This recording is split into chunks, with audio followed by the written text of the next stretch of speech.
Hello friend, আসসালামু আলাইকুম। আশা করি আপনারা সবাই ভালো আছেন। আজকে আমি আপনাদের দেখানোর চেষ্টা করব কিভাবে এক্সেলের সূত্র ব্যবহার করে আপনি কারো বয়স বের করবেন। ধরুন আপনি কারো বয়স বের করা দরকার, সঙ্গে সঙ্গে আপনি এক্সেল শিটে যাবেন এবং সেখান থেকে আপনি সূত্রের সাহায্যে আপনার বয়স নির্ণয় করবেন। আমি একটি চার্ট নিয়েছি, সেখানে নাম এবং ডেট অফ বার্থ লিখেছি। আমি এখন সকলের বয়স বের করব। কিভাবে? প্রথমে আমি বের করব তার টোটাল বয়স, তারপর কত মাস এবং কত দিন। চলুন আর দেরি না করে শুরু করি।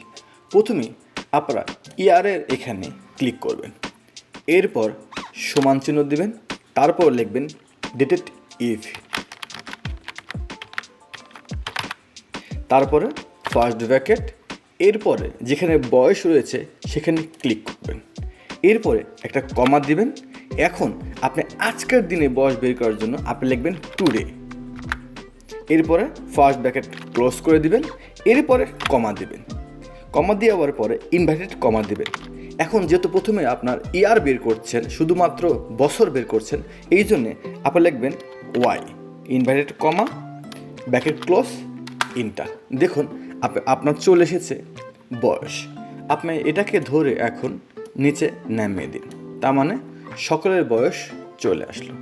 এরপরে আমরা বের করব মান্থ। সেমভাবে আপনি প্রথমে সমান চিহ্ন দিবেন, সমান চিহ্ন দেওয়ার পরে আপনি লিখবেন ডেটেড ইফ, ফার্স্ট ব্র্যাকেট, যেখান থেকে বের করবেন সেখানে ক্লিক করবেন, আবার কমা দিবেন, আজকের দিন বের করার জন্য টুডে লিখবেন,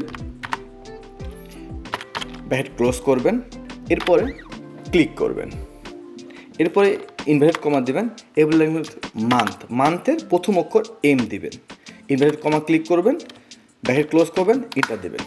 আবার দেখুন এখানে চলে এসেছে 456, মানে আপনার টোটাল মান চলে এসেছে। এই জন্যে কী করতে হবে, এটাকে এডিট করবেন। করার পরে এখানে মান্থের ক্ষেত্রে আপনি ওয়াই মান দিতে হবে, মানে বছরের পরে যে মান্থগুলো থাকবে সেটার ক্ষেত্রে আপনি ওয়াই দেবেন, দিলেই আপনার চলে আসবে মান্থ। তাহলে আপনাকে এটা ধরে নিচে টেনে দিন, দেখুন কার কত মান চলে এসেছে। এরপরে আমরা বের করব ডে। সেমভাবে প্রথমে আপনি সমান চিহ্ন দেবেন, এরপর লিখবেন ডেটেড ইফ, ফার্স্ট ব্র্যাকেট, এখানে ক্লিক করবেন, কমা দিবেন, লিখবেন টুডে, ব্র্যাকেট ক্লোজ, কমা দিবেন, ইনভার্ট কমা দিবেন, এরপর সেম মান্থ ডে, ব্যাস এমডি দিয়ে দিলেন, ইনভার্ট কমা দিলেন, ব্র্যাকেট ক্লোজ, চলে আসলো আপনার ডে। তারপরে এটাকে টেনে নিচে দেবেন। এইভাবে আপনি আপনার হাজার হাজার তথ্য আপনি বের করতে পারবেন। আজ এ পর্যন্ত। ভালো থাকবেন, সুস্থ থাকবেন। আসসালামু আলাইকুম।